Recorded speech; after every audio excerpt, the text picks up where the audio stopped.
Good morning, you guys. Today is day 47. It is March 20th, 2023. Let's get started on our walk and talk, and it is 11:40 a.m.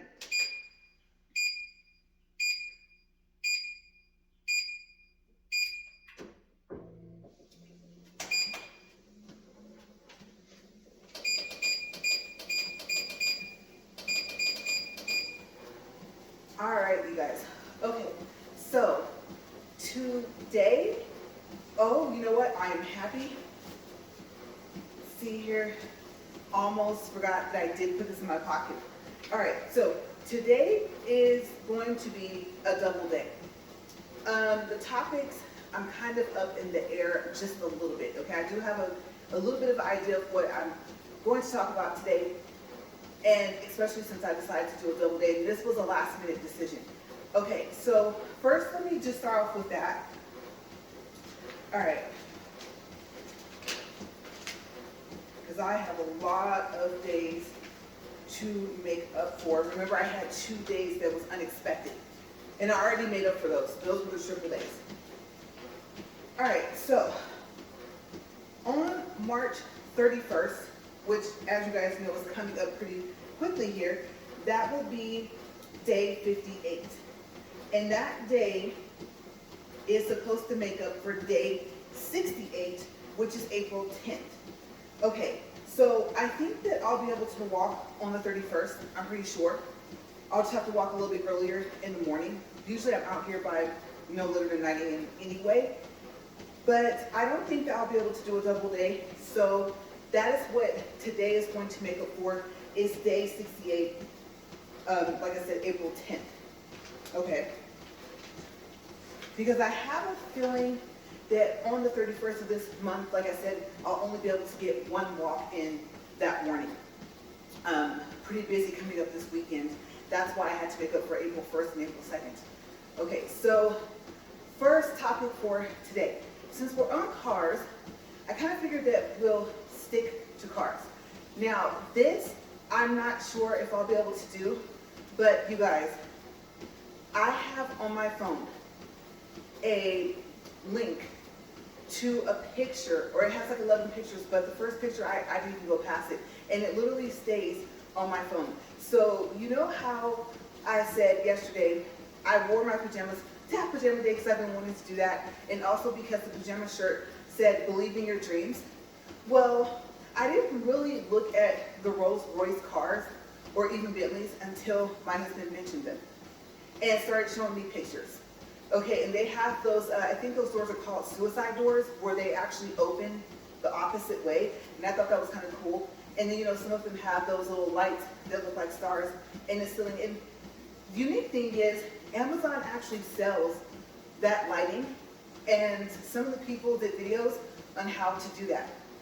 Okay, now with my Maxima, I can't do that because I have like that dual sunroof thing, but I like that I have a dual sunroof thing. So that would be something that I would not be able to do in my car.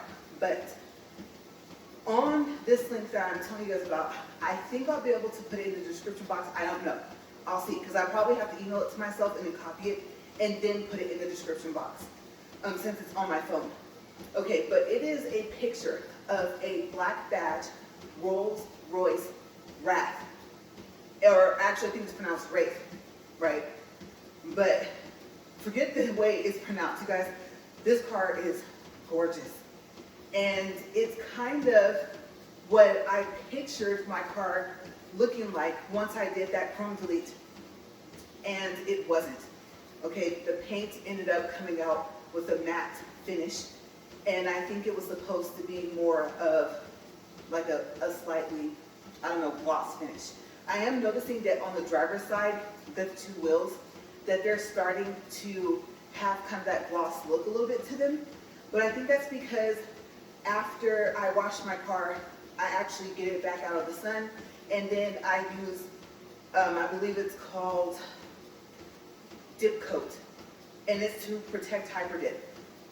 And then you do that like every 10 to 14 days, or you do it every time you wash the car.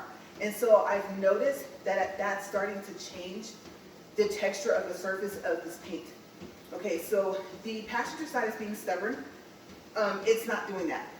And there's a lot of things that come into that come into play. I think that's the way I can put it.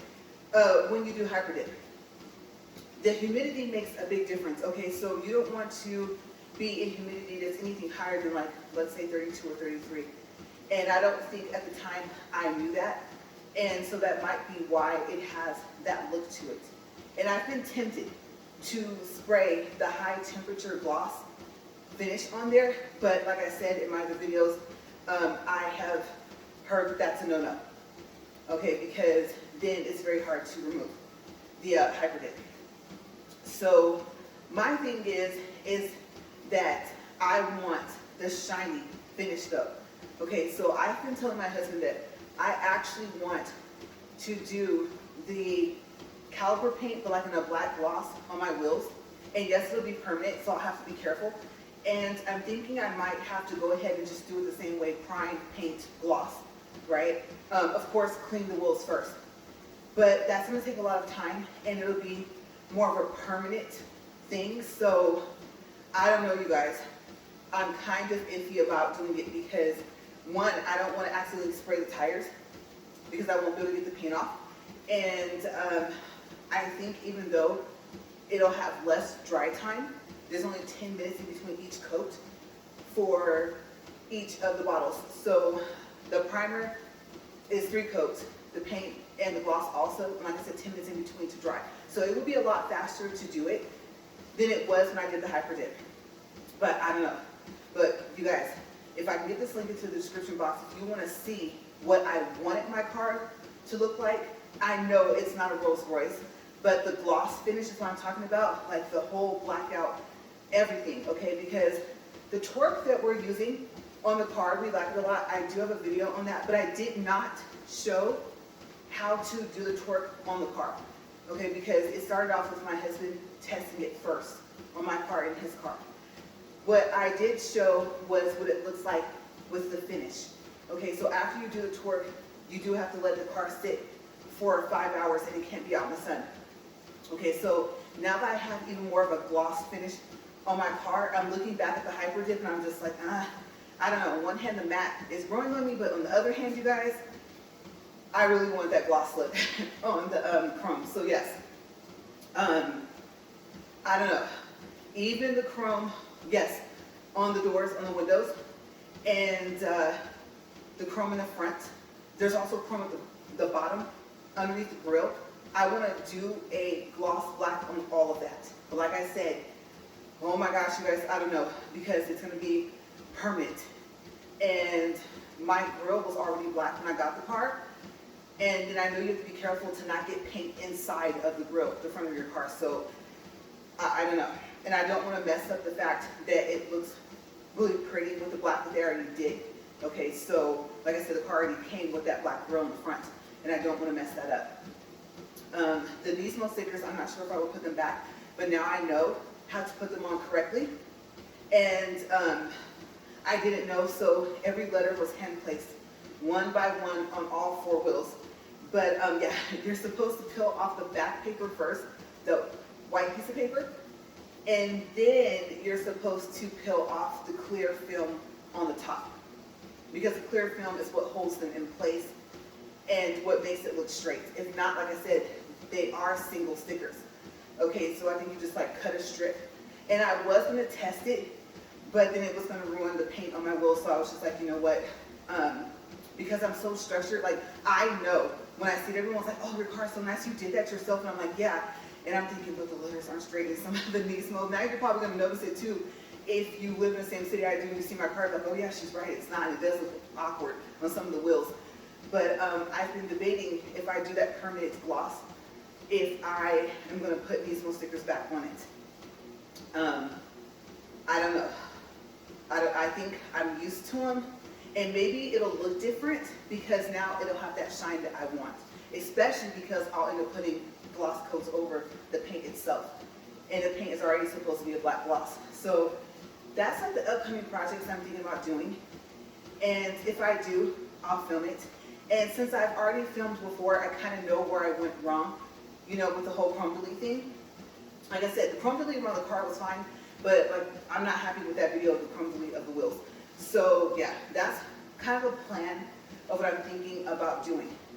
But I just know I have to be careful. To have all that on there, oh my gosh, you'd have to like sand that off. So I don't know. It's up in the air. But I keep seeing that picture of that Rolls-Royce, just the black gloss of the whole thing, the wheels, okay, the car. If it had chrome, it doesn't now. And every time I see it, I just kind of have a picture in my mind of my car, and I'm just like, that's the black gloss finish I wanted. So, yeah. I did have an idea of maybe one black gloss coat over the Hyper Dip, and I was like, no, I don't think that would be a good idea. Because my thought process was like, oh, then it'll give it that look. It won't be directly on the chrome, and so it won't really do any damage, right? So, yeah, that probably wouldn't work that way. I know what you guys are saying now in the comments. Well, like, no, don't do that. You're not supposed to put that high gloss paint on there over top of Hyper Dip or, you know, plastic dip, then don't put the paint itself. I'm aware I shouldn't do it. It's just a thought. Okay, it probably won't come out looking the way that I want it to anyway. So, considering the time that it took the first time, then I don't know. So, yes. And then it's so funny because, you know, my husband talked about the Rolls-Royce, the Bentley, stuff like that. And I said, I don't want another car painted. You know, I think that if we get to the point to where, because we have car payments on all the cars now, and I'm just like, no. That would be a huge car payment. He says no. By the time we would do that, then they would be bought outright. And I'm thinking we would have to hit the lottery, you guys, right? So, I don't know if that's really in the future. It wasn't really something that I thought about, and I'm happy with my car. I'm more happy with the car with no car payments anyway, and like I said, I put so much time into that car that I couldn't see myself giving it up, but I said the same thing about Betty, right? Remember Betty was my black Volkswagen Jetta, the 2013, and she went bye-bye. And like I said, she went bye-bye in trade for Max. So, yeah, that was not intentional. And like I said, I don't know if it was a financial thing or why we ended up doing it, but I do miss it. I miss the size of it, and it was cute, you guys. It did kind of look like an Audi. And oh my gosh, you guys, okay, so since we're on the topic of cars, we went to this car lot. Remember I said that we went to Texas, right? And there was this, I'm trying to think of their lot, what they mainly sell. I don't think they're a Jaguar dealer. I believe the last thing we saw there was the Range Rovers that they had. That was recent, we looked at them. And I don't know why, I'm not trying to put my husband under the bus today. I don't know why he keeps telling people that want a Range Rover, because I never even thought about that vehicle before ever. It was never in my mind at all. And I remember that we test drove one, and I didn't like the back seats, but he was like, well, we wouldn't have to go in the back seats, obviously because we have no kids, right? So I didn't like how high up the back seats were, and every time I got in there, it shocked me, and my legs were way too long. Okay, but the space in the front and the lack of blind spots around the whole vehicle, I do kind of wish we had got it. I was just concerned about the gas mileage. Because like I said, I go safety first. Airbags, how many are there? Are there any side curtain airbags?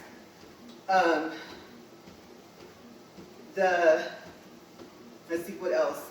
I just had named it right with a Range Rover. Oh, blind spots. When I look over my shoulder to the left, am I going to be looking at the part that holds my seatbelt?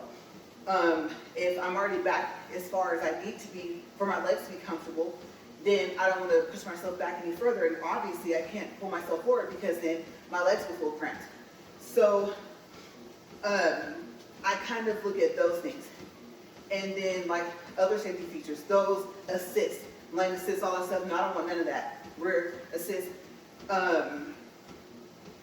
The one where it is the reason why it like flashes and beeps when a car is coming up on your side or like behind you on your side. I like that. I will keep that. So I know that my car doesn't have any type of assist, no rear assist. I don't think that that makes it capable of having the rear camera working. I think rear assist is something else.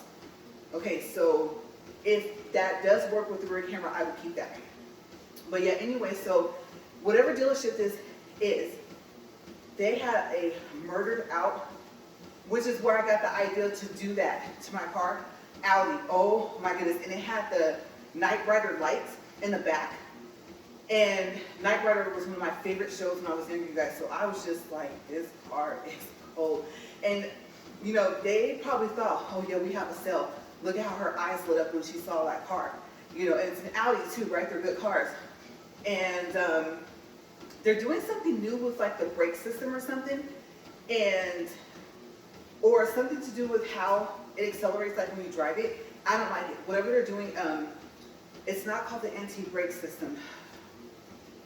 It's something along the lines of that. But when you push on the gas, and oh my gosh, the Ford Focus has this really bad. So you push on the gas, and if you start easing it off the gas, the Ford Focus, it was a rental. And this was years back. I remember we went back to Bakersfield, right? And I was driving it.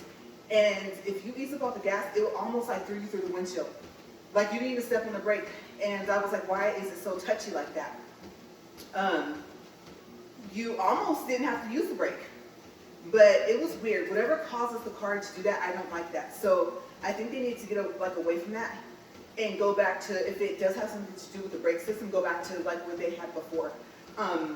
It's just not safe. I mean, if you slow down from, let's say, 40 miles per hour, and you only slow down to 30, you would think that you would come to a complete like halt.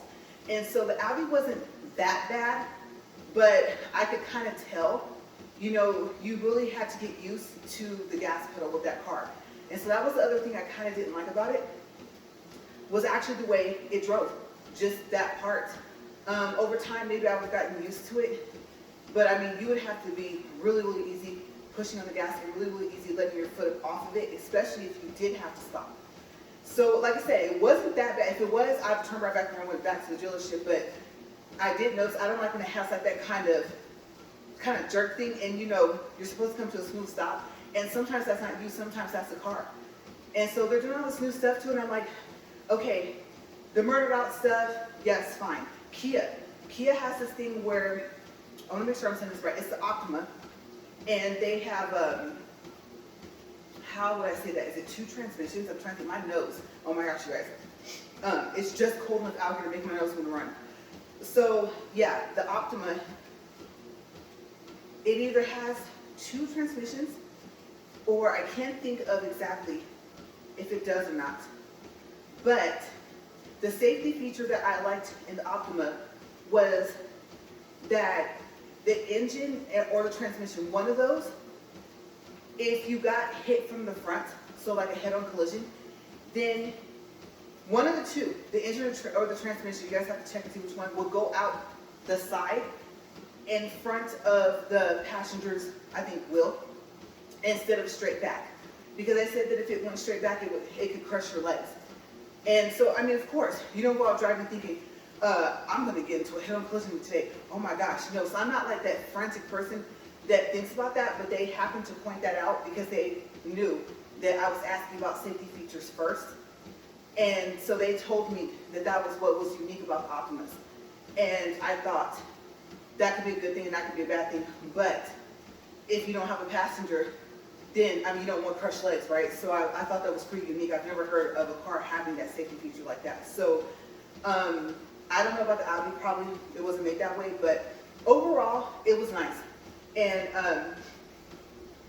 it was funny because my husband talked about that Audi for so long.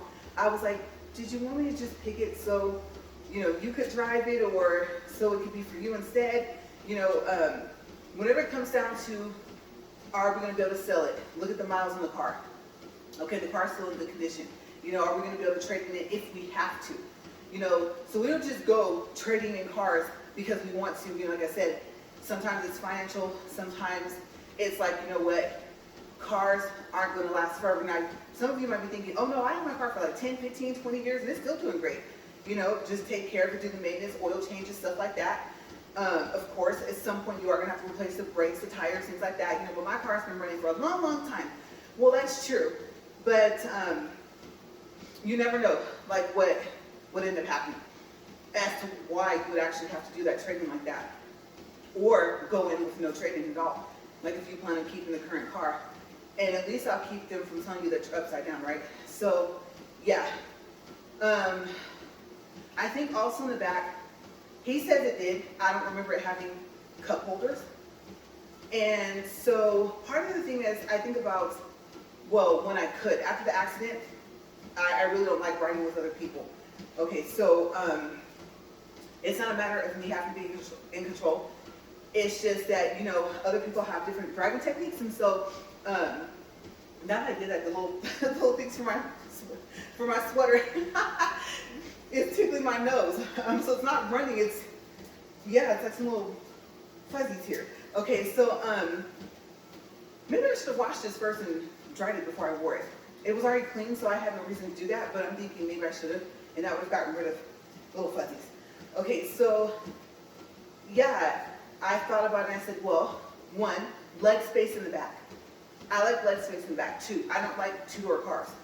And they have 4 doors, and then he tells me that it had more space in the back than Max does, and I was like, no, it doesn't. He was like, yes, it did. And I was like, no, it doesn't. Yes, it did. So like we went back and forth. He talked about this Audi forever, you guys. Oh my gosh. And so I was like, I know. And I know that Volkswagen and Audi kind of work together. And I don't think one owns the other. They just work very closely together. So you'll notice the similarities in the designs, especially in the Jettas and stuff like that.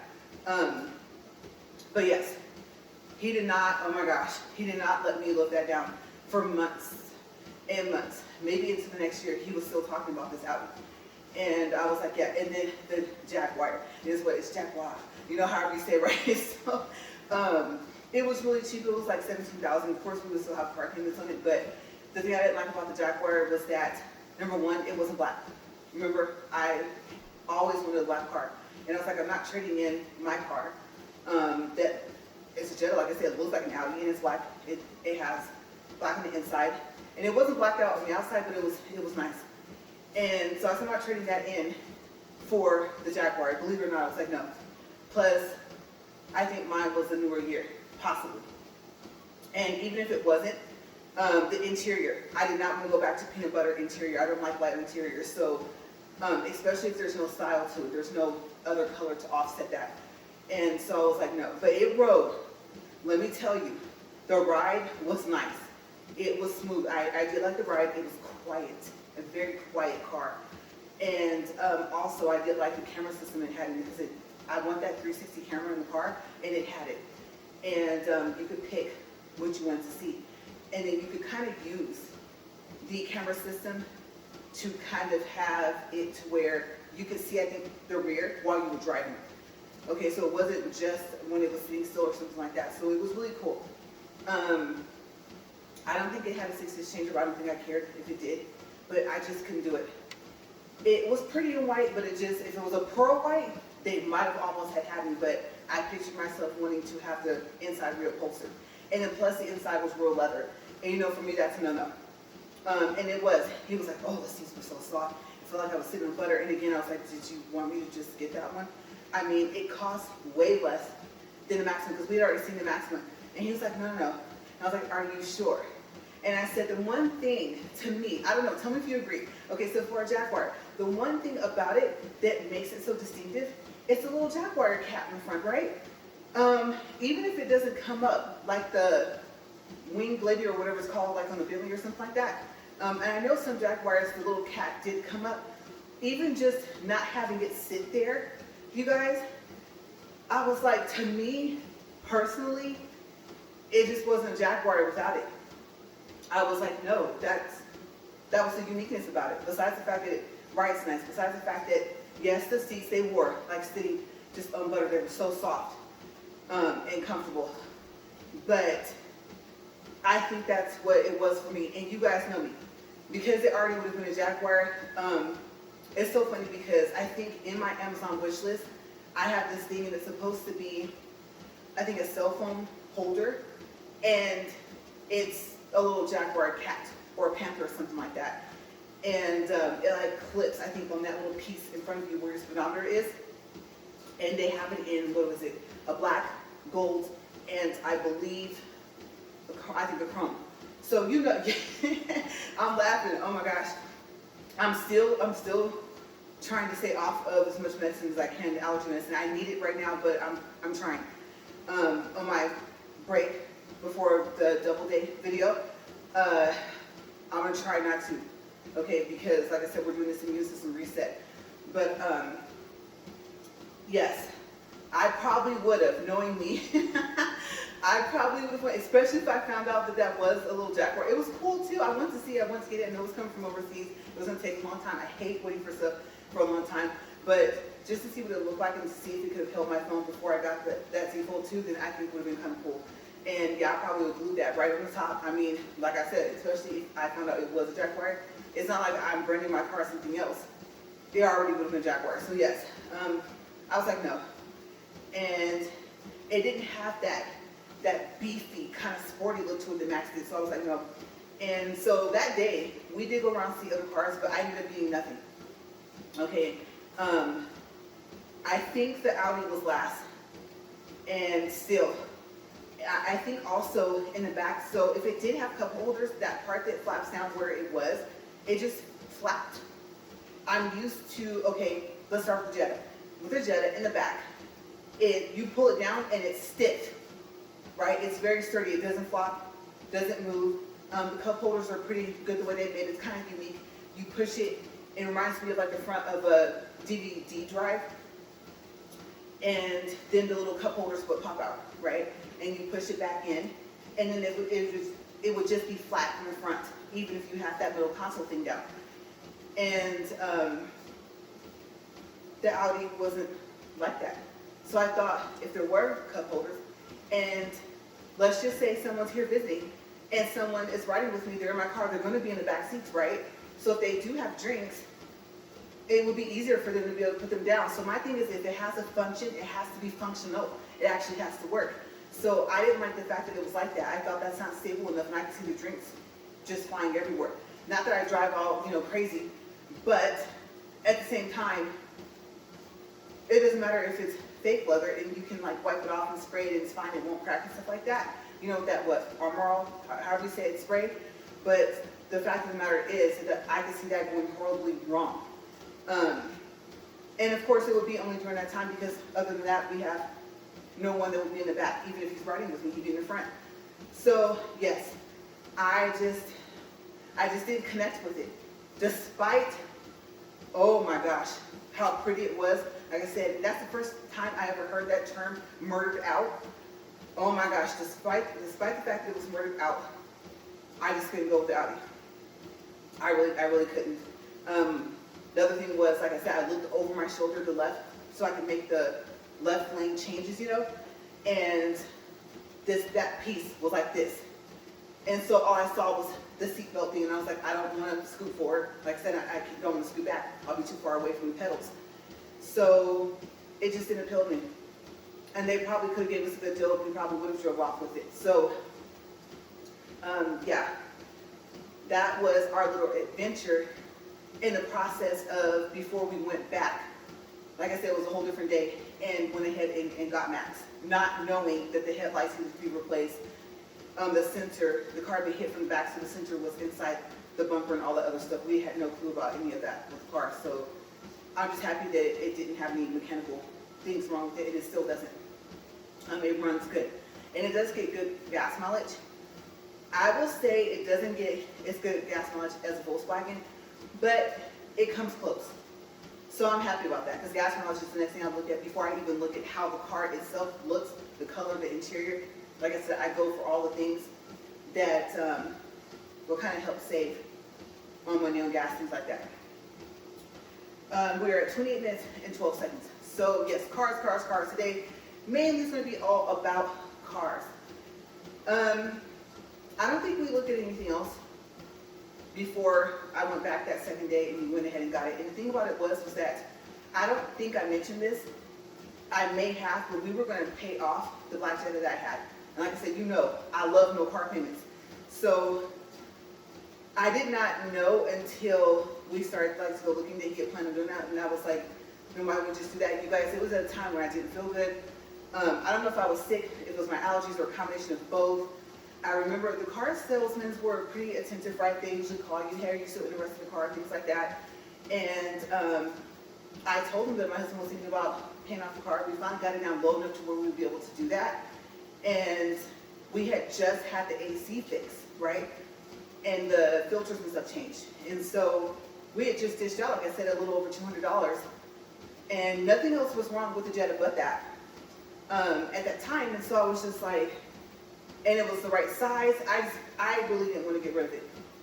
And let me tell you, when we almost took Max back to see if they had to take it back because it was less than 48 hours, I was thinking, hand me the keys to my car and let's go, baby. Let's just roll. Let's get out of here. That's my car. That's the way I looked at it. Like, the Jetta to me wasn't theirs yet. I was not very happy with him. We were like, how did it pass a quality check? And so we ended up talking to them on the phone because we never went back over there. But I was just like, you know, well, we suspended the guy or whatever. And I'm thinking, you know, and I was like, well, I wasn't trying to get anyone fired. You just don't be passing cars through your inspection if they shouldn't pass. Not with the safety issues. You guys are responsible for those, right? So I was upset. And so I didn't tell the guy this, because this was like a GM or something, but I did tell him, what does that do for me? How does that help me? How does that help me and my husband?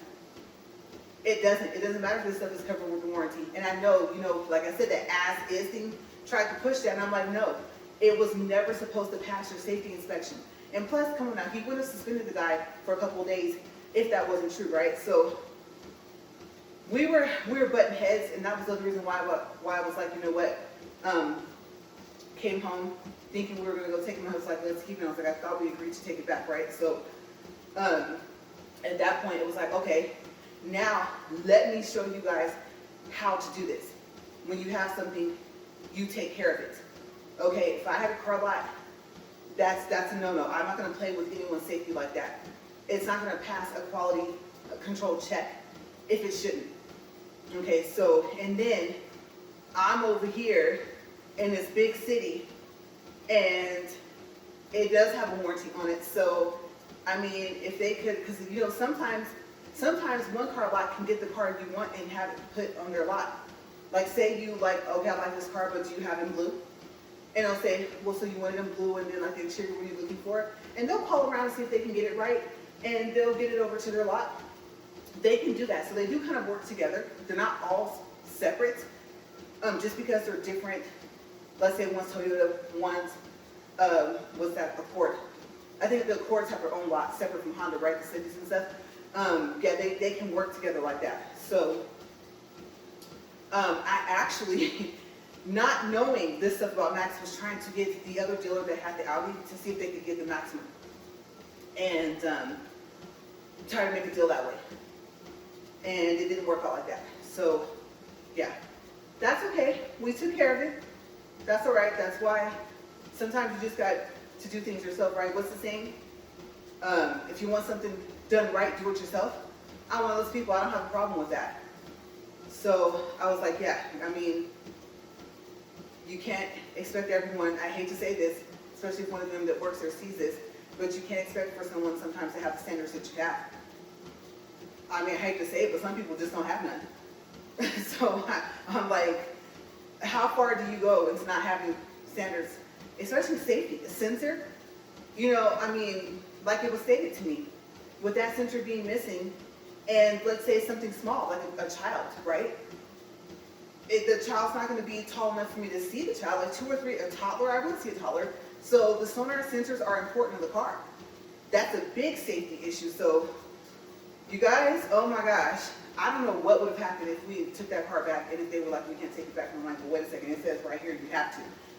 I think they would have to call, they might have to call the police. That wouldn't have been good because I don't have a record and I'm not going to start. So, yeah, that was, like I said, the journey of Max, of getting Max.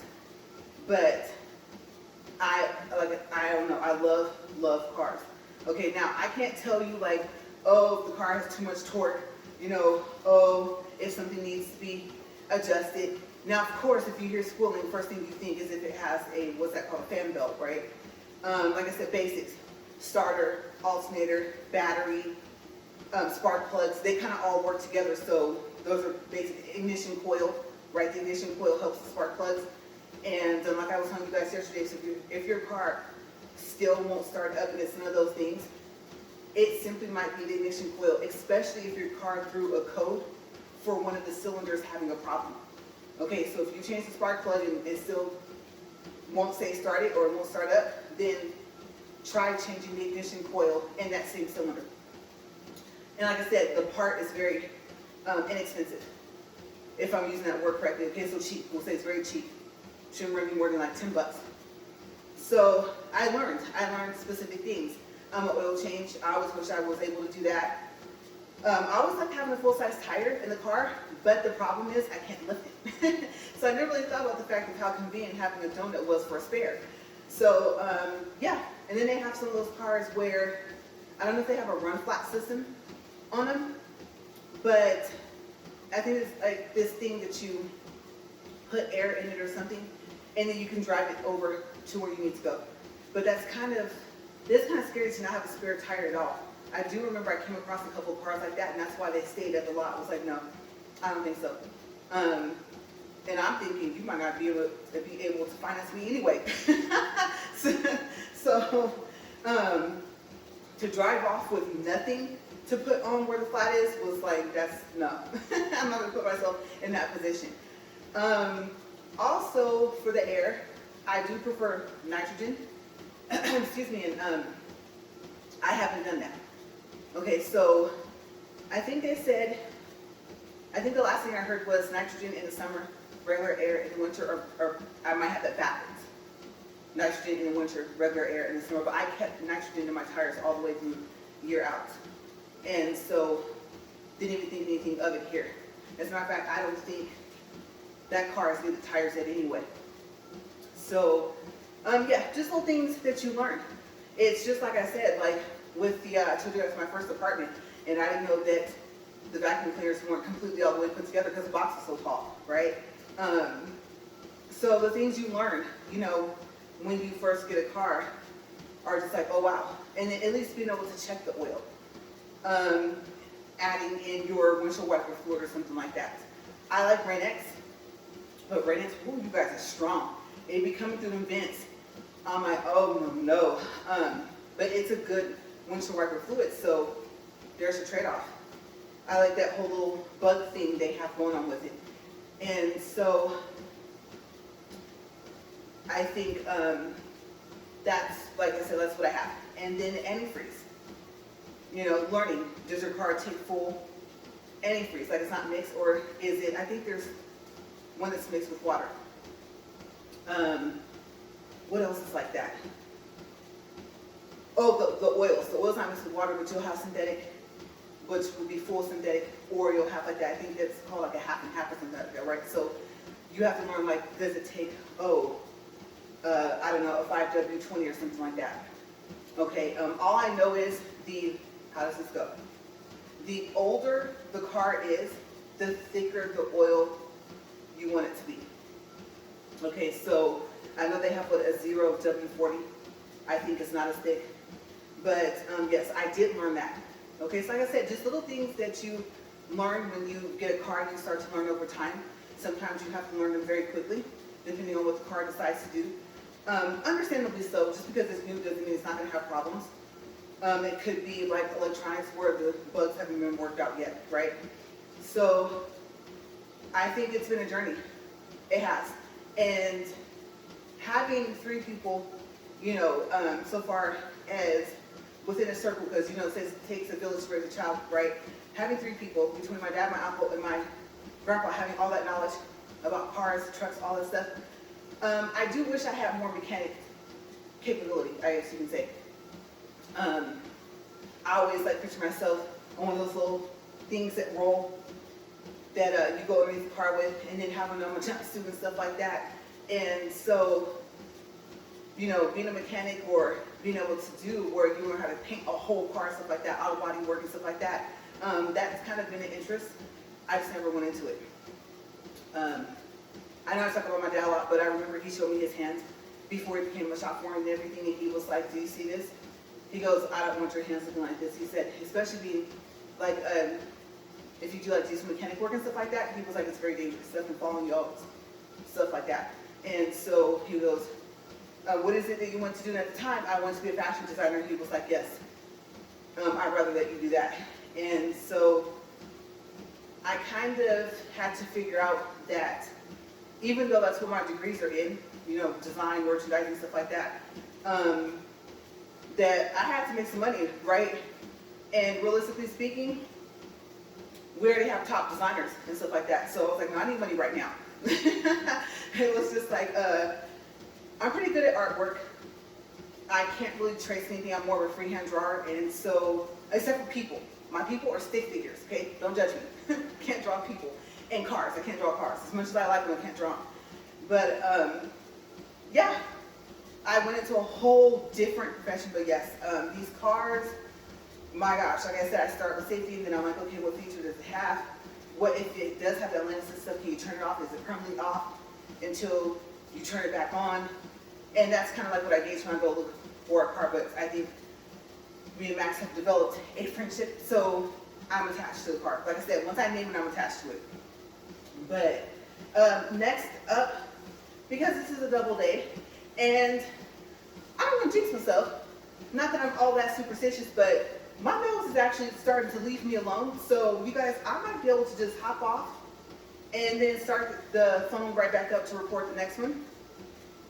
And maybe I think I might, I don't know. We'll see. We'll see what happens at the 40 minutes because we're coming up on it right now. This thing keeps acting like this. You guys, I keep picturing this thing snapping in half on up here. I think it's probably thinking you went from never hardly using me to walking on me every day. Like, what are you doing to me? Get off.